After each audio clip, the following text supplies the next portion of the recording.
Welcome to Dispatches TV. I'm joined here again by Richard Salter. We last caught up with him at We Have Ways, which was actually last weekend, of recording here on Sunday at the Lee Victory Festival. Now, we've got something quite interesting behind us, a M29 Weasel. Richard recently picked it up not too long ago. So Richard, would you tell me a little bit about this reasonably rare vehicle? Yeah, it was designed...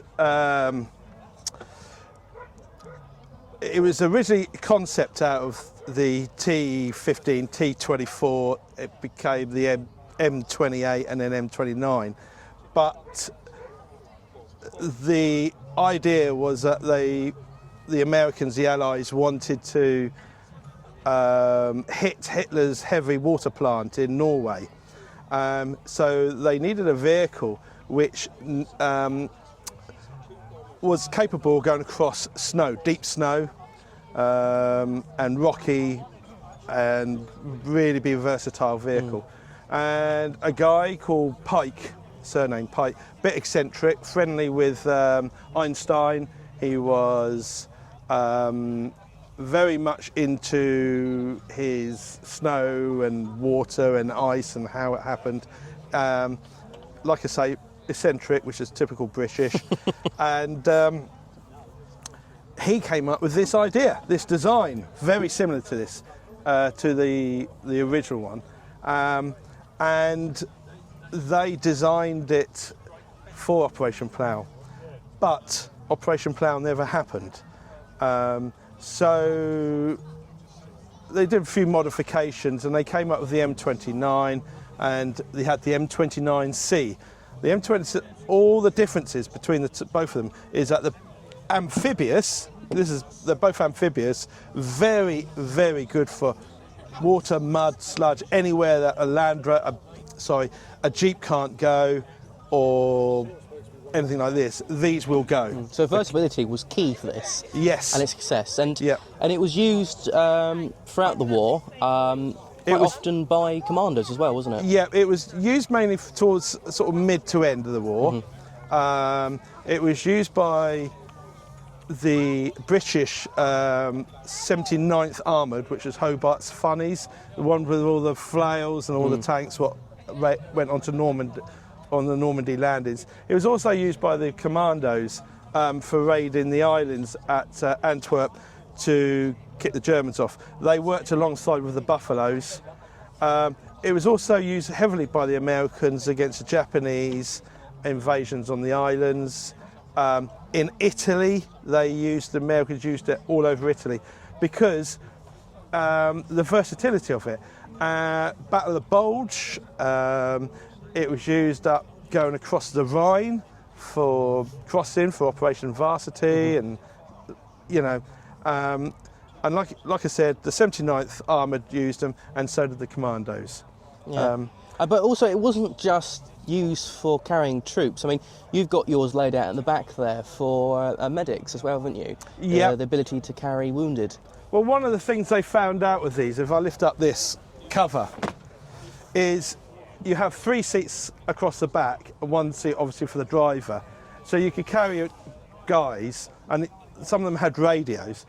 But one of the things they could do, because it was quick, versatile, and it was small, they had stretchers in. I've got one set up, the other one's on the floor, I took it out just now. But they had stretchers up, so they used it for an ambulance, effectively. And yeah, they were really versatile, really good. I mean, when you look at it, it's also got quite a low profile.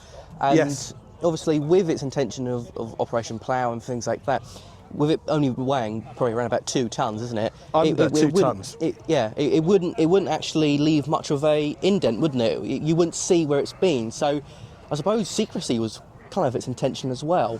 Well, that would have been for the original purposes, but for the main purposes later in the war was that it could go across mud, across rivers.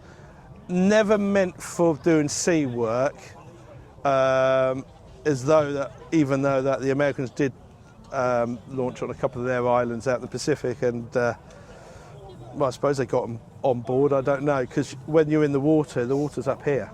I must admit, when you first showed it to me at your yard, I thought it was actually an American bathtub, because it's very small, compact, and I know you said to me when you took it for a test drive around your field, you thought you was going to turn it over. Yeah, I mean, you can turn it on a sixpence, and if you're not careful, well, I wouldn't want to try, but you know, it felt so. And interestingly about this, the early versions, they had the engine in the back, but they found that the problem was that when the approach angle, you ended up tipping it over. So they pulled the engine to the front, and so that kept the balance right.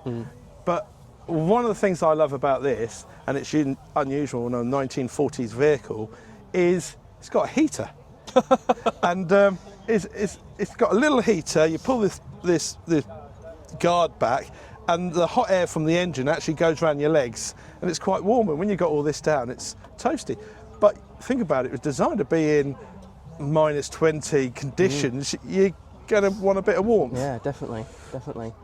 I mean, you know, this is part of your growing collection of quite rare vehicles. I mean, I for one haven't seen a Weasel apart from in a museum, and hearing it, you know, start up, and it's not really that loud. I mean, compared to your Lloyd Carrier, this thing's quiet as anything, and I suppose it goes back to like its original, you know, uses.